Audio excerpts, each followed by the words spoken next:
oras na naman para magpatuka ta sa ating mga alagang manok.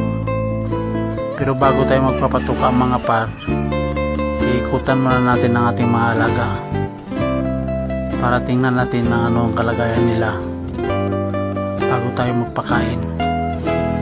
Ito ang isa sa obligasyon sa pagmamanok.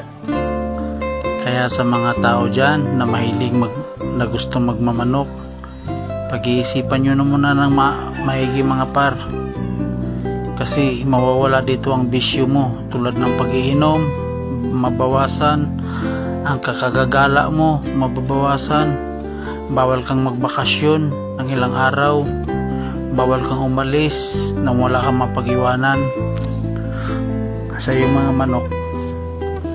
Madami ang madami ang makokontrol sa buhay mo pag nagmamanok ka. Kasi kung magmamanok ka tapos hands on ka, wala, talagang manatili ka lang talaga sa bahay or saan nakapwesto ang iyong mga alaga. Kaya sa gustong magmamanok dyan, wag lang yun sa naiinggit kayo or gagaya-gaya kayo.